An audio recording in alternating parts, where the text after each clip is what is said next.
golems are awesome. That, my friends, is an indisputable fact. Understanding the importance of rock golems in most mainstream media, Nintendo decided to cash in on this important trend in their newest game, Legend of Zelda Breath of the Wild, through the use of the enemy Steppe Talus. But what could Steppe Talus actually be? Well, Steppe Talus initially appears as a cluster of rocks on the ground. However, when approached, the creature stands up and begins to attack Link. This seems to be a running theme in the game. Link fights this golem by climbing onto its back and slashing at the dark stone there. Other possible options available to Link involve using the rune bombs to destroy its rock arms, which create new ways to get on top of the beast, or running in terror. But running won't be the best method for Link, because if he does, he'll miss out on all kinds of fancy ores like Amber and Ruby. The descriptions for these items actually hint at a gameplay mechanic which many have speculated about: crafting. In the description for Amber, it is said that it's usually traded for rupees, but can be used in accessories. So that's kinda cool. Also, the description for Ruby says that rubies hold the power of fire within them, which is something interesting to note. That seems like an odd thing to include, unless there's going to be some form of crafting in the game. Perhaps rubies and amber can be used in the creation of various weapons, items, shields, accessories, or even tunics. For example, the ruby might even be used in the creation of the Goron tunic we all know and love. Anyway, back onto Steppe Talus himself. I guess it can't hurt to analyze his name. It might give us a couple of clues. Steppe describes a wide open plain, and the word is primarily used around Russia, though the word's origin is Ukrainian. Talus also has a fairly simple definition, as it can be used to describe, according to the Merriam-Webster dictionary, a slope formed especially by an accumulation of rock debris, as well as rock debris at the base of a cliff. So, Steppe Talus' name can literally be defined as the accumulation of rock debris on an open plain. That's a pretty simple name, which definitely makes a lot of sense when you look at it. But what other information can we find out about the Rock Lord? Well, I can notice a few other things about this beast in relation to a fairly commonplace practice in our world: mining. Steppe Talus contains various links to real-world mining through his drops, his attack patterns, and even his methods of defeat.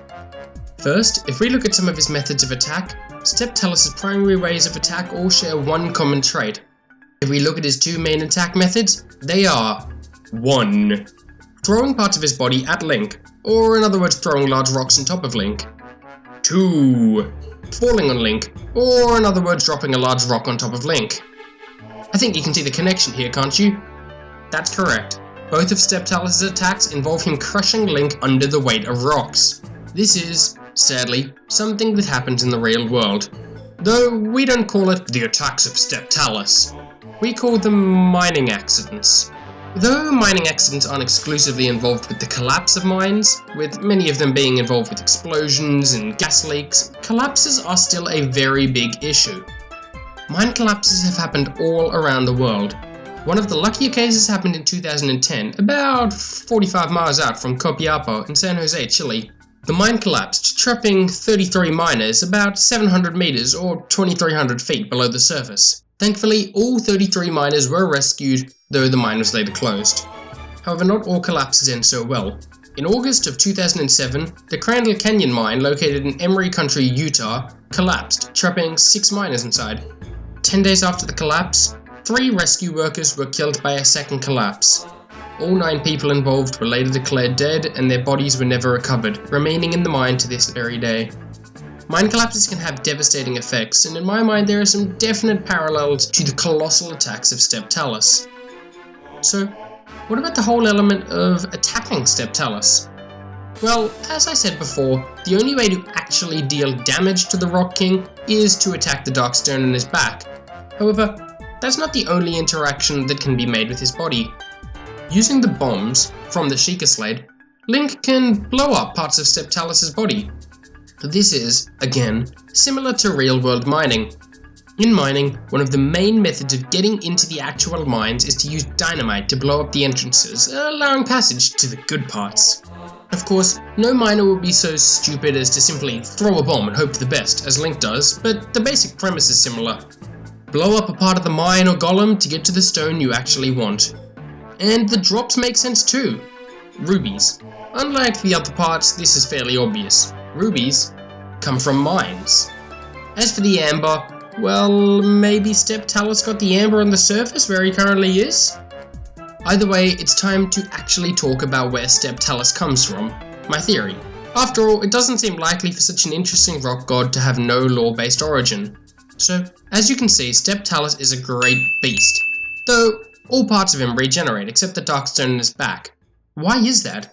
Well, what if I told you that the stone in his back is the real mind and body of the Steppe Talus, and the rest is more of a protective puppet? Yes, I know it's a similar theory to all the Wobbuffet ones like Loxton's, but that's just how it goes. But what is this dark stone? Well, if you look at the stone closely and carefully, you'll notice a faint blue glow. Yes, that's right, I can hear you groaning from the other side of your monitor. Steppe Talus is a Sheikah artifact. But what is it?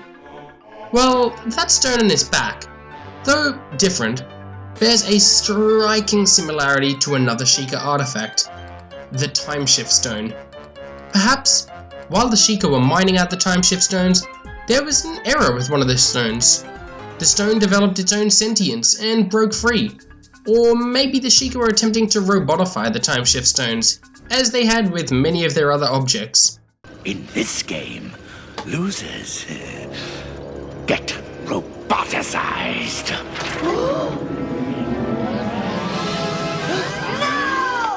But instead of creating an obedient robot, Steppe Talus broke free and escaped into the wild. The breath of the wild. It also makes sense when you look at how he works too. The Timeshift Stone's power is what is able to regenerate the body which Link blows up. The body doesn't actually regenerate, it just comes back from the past.